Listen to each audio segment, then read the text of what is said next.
안녕하십니까. 산부인과 전문의 박혜성, 송민석입니다.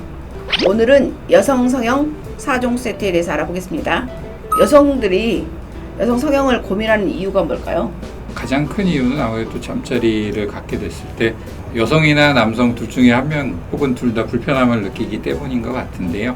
질이 넓어서 불편함을 느끼는 경우도 많고, 아니면은 그 성기 자체의 모양이 마음에 들지 않아서 성형을 고민하는 분들도 있고요. 그리고 음액 같은 경우는 본인이 잠자리를 하면서 오르가즘이나 이런 걸 잘 못 느끼는 경우에 또 많이 고민을 하게 됩니다.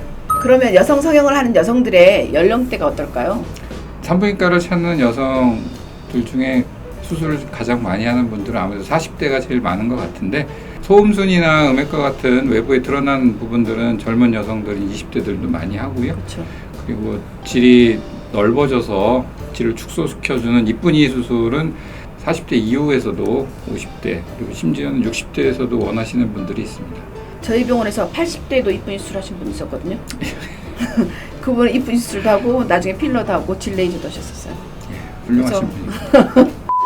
여성 성형 중에 가장 대표적인 4가지 여성 성형 4종 세트가 뭐가 있을까요? 뭐 가장 흔하게 하는 것은 소위 말하는 이쁜이 수술인데요. 첫 번째 질을 축소시켜줘서 결혼 이후에 혹은 분만 이후에 넓어진 질을 처녀 때처럼 돌아가게 해줄 수 있는 수술을 많이 받으시고요. 그리고 소음순 수술을 또 많이 받으십니다. 소음순은 모양이 비대칭하거나 아니면 너무 비대하게 커진 경우, 그걸로 인해서 불편을 겪는 분들이 있기 때문에 많이 하시고, 아까 말씀드렸던 음액 수술은 본인이 잘 못 느끼는 경우에 주로 하시게 되는데, 사실은 음액은 피부로 덮여 있게 되면 그 안에 이물질도 많이 껴서 그렇죠. 염증도 유발하기 때문에 수술을 받으시는 게 도움이 될 수 있고, 그런 수술을 받기 힘든 분들은 이제 질 레이저라는 것을 받게 되죠. 질 레이저는 유튜브 보신 분들은 다 아시겠지만 질 내부에 레이저 기구를 넣어서 질 점막과 점막 하악 조직을 자극을 해주는 그런 시술이 되겠습니다. 그러니까 엄밀히 말하면 질 레이저는 수술은 아니고요, 시술이 되죠. 그러면 이쁜이 수술, 소음순 수술, 음액 수술을 각각 한 번씩 해야 되나요? 아니면 한꺼번에 수술 가능할까요? 뭐 원하신다면 같이 하는 게 더 효과적입니다. 시간적으로도 그렇고 본인이 회복 기간도 생각하고 그러면은 뭐 이쁜이 수술하고 그 다음에 뭐 한두 달 있다가 또 소음순하고 이런 식으로 하는 건 아무래도 시간도 많이 걸리고 회복 기간을 따지게 되면 본인에게 손해가 많기 때문에 원하신다면 같이 하시는 것이 더 효과적이죠. 그렇죠. 수술 한 개당 각각 급여 기간이 한 달 정도 따지면 각각 하는 것보다는 3종 세트를 같이 하는 게 더 효율적이기도 하겠네요. 네. 그럼 음액 수술을 선택하는 가장 큰 이유가 뭘까요? 제가 생각하기에는 아까 말씀드렸듯이 남성의 포경 수술과 비슷한 건데, 남성은 이제 포경을 하게 되면 예민해져서 조금 사정의 시간까지가 짧아진다는 얘기들이 많은데, 여성의 경우는 사실은 본인이 성관계를 가지면서 오르가즘을 느낄 수 있는 기회가 많지 않은데, 그 중에 하나가 음액을 덮고 있는 피부 때문이기도 합니다. 그래서 본인의 성관계에서의 더 만족을 위해서는 음액 포경이죠. 그러니까 남자로 치게 되면 포경 수술과 같이 음액의 피부를 벗겨내줘서 음액을 조금 더 예민하고 민감하게 만들어주는 수술을 받기를 원하시는 거죠. 그러면 이쁜이 수술이나 소음순 수술이나 음액 수술은 입원해야 되나요? 아니요. 부인과의 성형수술은 기본적으로 입원을 하실 필요는 없습니다.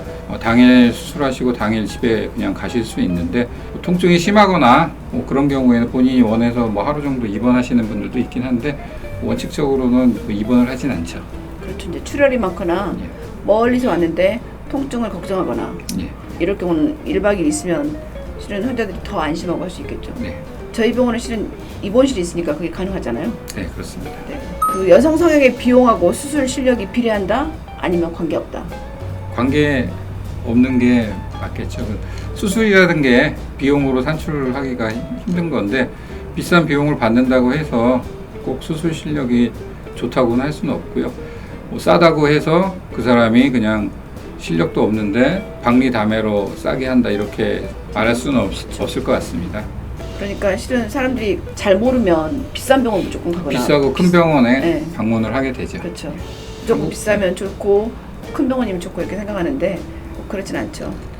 그러면 여성 성형을 결정할 때 가장 중요하게 고려해야 할 문제는 뭘까요?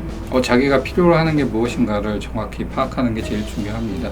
질이 넓어서 고민인지, 아니면 오르가즘이나 이런 본인이 만족을 못하는 게 더 큰지 아니면 위생상의 문제인지 뭐 여러 가지를 고민을 해서 담당 의사와 상의를 해서 결정을 하시면 될 것 같아요. 특히 이제 제가 봤을 때 50대 여성이 이쁜이 수술하러 왔어요 하고 저한테 오는 경우가 있어요. 근데 이제 내진해 보면 질이 되게 건조해요. 그리고 실질적으로 질이 없지도 않아요. 근데 그럴 경우 본인은 이제 이쁜 수술 결정해갖고 왔단 말이에요. 그러면 그냥 이쁜 수술 해줄 수도 있는데 이쁜 수술 해버리면 그 후에 바로 질건조증, 성교통 이것으로 후회하는 경우가 있잖아요. 이게 많죠, 굉장히. 예.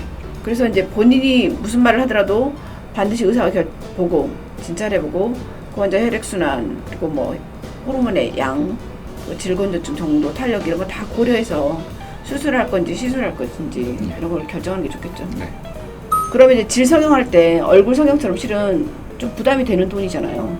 네. 그리고 평생 한두 번 하는 수술인데 비용 대비 환자의 만족도는 어떨까요? 굉장히 높습니다. 특히나 뭐 이쁜이 수술 같은 경우는 워낙 여러 사람들이 오랫동안 해왔던 수술이기 때문에 그런데도 계속 사람들이 찾고 의사들이 그 수술을 한다는 건 그만큼의 효과가 입증됐다고 생각이 들고요. 그래서 뭐 그거는 걱정 안 하고 하셔도 될 것 같아요. 그렇죠. 여성 성형 4종 세트 선물하세요. You can do it.